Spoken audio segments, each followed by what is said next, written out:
복된 삶을 위한 2대 덕목.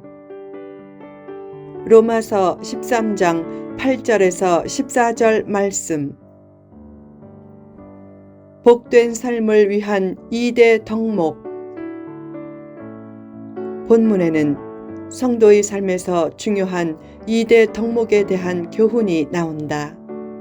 그 2대 덕목은 율법의 완성인 사랑과 마지막 때에 가장 필요한 성결이다. 1. 사랑. 피차 사랑의 빛 외에는 아무에게든지 아무 빛도 지지 말라. 남을 사랑하는 자는 율법을 다 이루었느니라. 라는 말씀은 두 가지 뜻을 내포하고 있다. 첫째, 빚을 지지 않도록 힘쓰라는 뜻이다. 빚을 가볍게 여기면 언젠가 빚 때문에 큰 시련을 당한다. 빚은 자신도 힘들게 하고 빚쟁이도 죄를 짓게 하는 행위가 될 수 있다. 그러므로 빚지는 자가 되지 말고 꾸어줄지라도 꾸지 않는 자가 되게 해달라고 기도하라. 둘째, 사랑의 빚만은 많이 져도 된다는 뜻이다. 사랑의 빚을 많이 지라는 말은 서로 사랑하라는 말이다. 사랑할 줄 모르고 사랑만 받으려고 하면 오히려 사랑을 받지 못한다. 사랑을 받을 생각보다 사랑을 줄 생각을 힘써 하라. 왜 사랑이 중요한가? 사랑은 모든 율법을 다 지키는 것과 같기 때문이다. 율법을 지키는 가장 중요한 근거는 무엇인가? 그것이 이웃사랑의 행위이기 때문이다. 결론적으로 사도 바울은 사랑의 중요성을 강조한다. 사랑은 이웃에게 악을 행하지 아니하나니 그러므로 사랑은 율법의 완성이니라. 아무리 많은 것을 가지고 있어도 사랑이 없으면 가장 불행한 사람이고 아무리 가진 것이 없어도 사랑이 있으면 가장 행복한 사람이다. 세상에서 제일 중요한 것은 사랑이다. 사랑은 어떤 환경도 이겨내게 한다. 지붕 위의 바이올린이란 영화가 있다. 러시아에 사는 유대인 테비의 가정을 통해 유대인의 애환을 그린 영화다. 5딸을 둔 테비에는 전통대로 딸의 결혼을 정해주려고 하지만 딸들은 전통을 거부했다. 테비에는 첫째 딸이 돈 많은 정육점 주인과 결혼하기를 원했지만 딸은 어릴 때의 친구와 결혼하기를 원했다. 아빠는 내가 아직 가난의 서름을 잘 모르는구나 라고 말했지만 딸을 사랑했기에 결혼을 허락했다. 둘째 딸은 급진주의 학생의 청혼을 받았다. 딸은 전통보다 변화를 중시했고 스스로 사랑을 선택할 수 있다고 여겼다. 테비에가 딸의 불행을 염려해 결혼을 허락하지 않자 딸은 당돌하게 말했다. 아빠, 저희는 허락이 아닌 축복을 원해요. 저희는 결혼할 겁니다. 스스로 사랑을 선택하는 것은 전통에 대한 도전이었지만 딸을 사랑했던 테비에는 결국 그 결혼도 허락했다. 셋째 딸은 러시아 남자와 사랑에 빠졌다. 테비에가 유대인과 러시아인의 결혼은 새와 물고기의 결혼이라 여기며 극력 반대하자 딸은 말했다. 아빠, 세상이 변했어요. 아빠는 말했다. 절대로 변할 수 없는 것도 있어. 결국 셋째 딸은 집을 나가 신부의 주례로 결혼하고 아빠는 그 딸을 죽은 딸로 생각했지만 나중에 딸을 용서했다. 사랑은 전통보다 강한 것이다. 부모는 자녀가 비바람을 피하는 길로 가기를 원하지만 자녀는 비바람을 향해 나아간다. 그런 이유로 갈등도 생기지만 부모는 결국 자녀의 선택을 존중하고 기도하며 지켜본다. 사랑하기 때문이다. 그래서 사랑은 아름다운 것이다. 왜 삶이 힘든가? 사랑이 식어진 것이 문제다. 진실한 사랑이 있다면 수고가 기쁨이 되고 고통도 즐거움이 된다. 사랑 하나만 있으면 불행을 얼마든지 행복으로 소화해 낼 수 있다. 판단력과 정의감과 수고가 있어도 사랑이 없으면 아무 소용이 없다. 사랑이 없는 열심은 썩 반갑지 않다.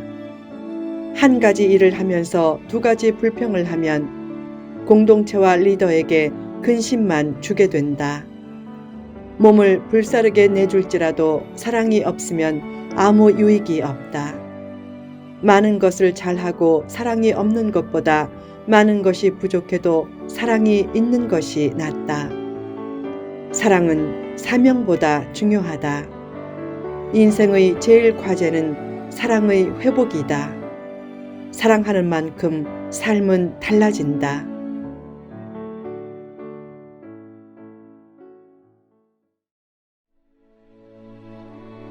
2. 성결. 예수님의 재림이 가까워지는 상황에서 가장 중요한 삶 중의 하나가 깨어 근신하는 삶이다. 세상은 편안하게 살도록 놔두지 않는다. 곳곳에 인생을 파괴하려고 노리는 세력들이 있다. 자신의 악한 본성도 인생을 호시탐탐 파괴하려고 한다. 말씀이 없으면 사람의 심리와 본성은 대개 파괴적인 방향으로 진행된다. 길거리에 차를 방치하면 처음에는 멀쩡하다가 한참 지나면 오가는 사람들에 의해 유리창이 깨지고 타이어가 펑크나고 문짝이 떨어지면서 점점 고철로 변한다. 사람에게는 남을 못살게 구는 본성이 있다. 사람은 그냥 놔두면 이익보다는 손해를 끼치고 남이 잘 되는 것에 대해 시기 질투하고 남을 협력 대상보다는 경쟁 대상으로 보고 정상보다는 비정상을 좋아하고 정의보다는 불의를 더 좋아하는 경향이 있다. 그래서 깨어있지 않으면 사탄에게 당하기 쉽다. 사탄은 사람을 타락시켜 하나님으로부터 멀어지게 만들고 온갖 죄를 짓도록 유혹한다. 끊임없는 사탄의 공격을 이겨내려면 일단 깨어있어야 한다.